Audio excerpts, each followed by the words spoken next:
What if she said no?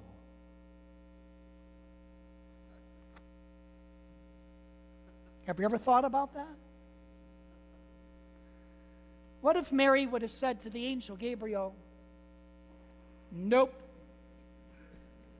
having none of that. You're crazy. Either that or I'm crazy. And simply would dismiss him. So what then? Did the angel Gabriel have a plan B? More importantly, did God have another plan?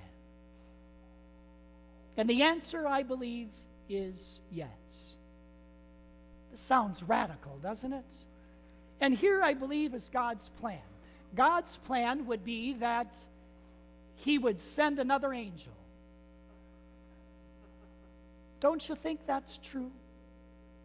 Don't you think the Annunciation is not just a one-time event, but it continues to happen day after day after day after day?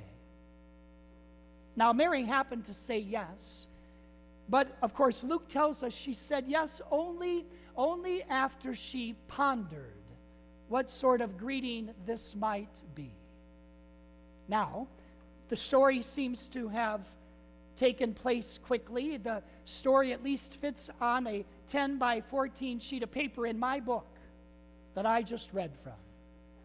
So, did Mary make a quick decision? How much time did she spend pondering? Did the angel Gabriel have to spend all day with her?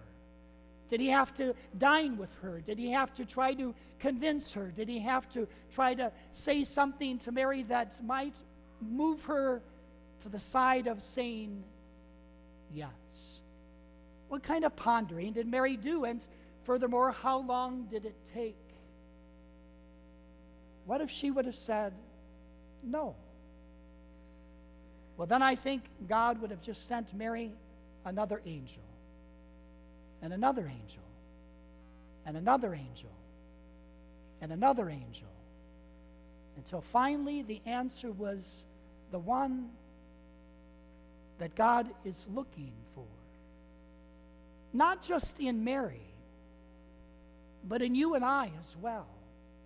We gather tonight on this fourth Sunday of Advent, and my heavens, why, it's the same weekend that in less than 24 hours we have to be celebrating the feast of the birth of our Lord. Who has time to ponder, for God's sakes? Do you have time to ponder? I don't have time to ponder. There's no time for pondering here. Why, we no more than get done with the fourth Sunday of Advent, and we got to turn right around, and why, we have to be wearing white, and we have to be celebrating Christmas. Who has time to ponder? Well, the fourth Sunday of Advent tells us, even though it's short, even though it's like less than 24 hours, ponder we must. What are we supposed to ponder? We're supposed to ponder the Annunciation, the announcement, the angels that come into our lives every single day. You know, those people whose voices are heard, but oftentimes go unheard because there's so many distractions in our lives, and there's so many things, there's so much noise that's going on that oftentimes why those angels that come into our lives, they get missed. And the announcement goes unheard, or if it's even heard, it's just simply, why we simply dismiss it. But God will not give up on you and I. Ain't going to take no for an answer. So what does God do? He sends you and I another angel, and another angel. And the Annunciation story is our story. It's those people that come into our lives who announce incredible and unexpected things. You know, people who, like the angel Gabriel, would tell Mary, you have found favor with God. Blessed are you among women. You have found favor with God. Imagine what that must have sounded like when Mary first heard those words. Certainly foreign to her ears, and certainly not believing it, but believe it or not, there are people in our own lives who are always coming to us and reminding us of the light that we are for them, or the gift that our presence provides for them, or the incredible significance that our visit or our word of thankfulness or gratitude or kindness, and what a difference it meant to them. My friends, in a few hours, perhaps even tonight already, you'll gather with family, you'll celebrate this incredible feast called Christmas, and you'll share a conversation, and family will share laughter, and there's joy, and there's happiness, and there's gifts both given and received, and in it all is found this incredible voice. It's the voice of an angel inviting you and I, like Mary, to say yes. And what are we saying yes to? We're saying yes to the reality that the birth of Jesus Christ is not a one-time event. It's not just something that happened 2017 years ago that is never to be repeated. No, the birth of Christ needs to continue to happen every single day of our earthly existence.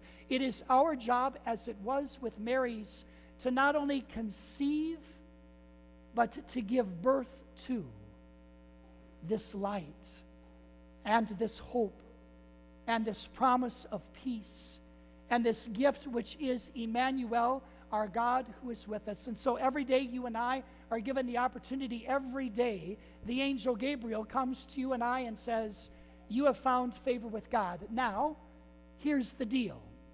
Here's the plan. We need you to go out and to give birth to this gift of God's presence.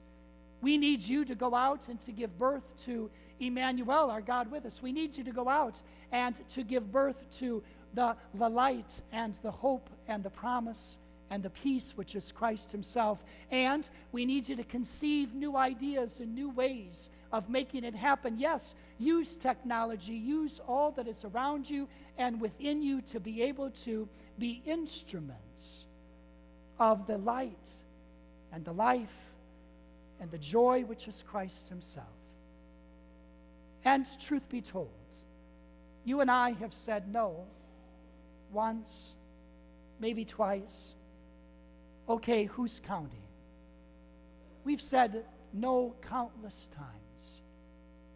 But God doesn't simply close the book on us. He doesn't give up on us like he certainly didn't give up on Mary. No, when you and I say no, you know what God does? He'll just send another angel with an incredible announcement. And hopefully that next time we will hear, and hopefully and eventually, Christmas will become something more than just one day out of a year. But hopefully it will be something that is given birth to by you and I every single day. Because we, like Mary, having found favor with God, choose every day to say a simple word. A simple word.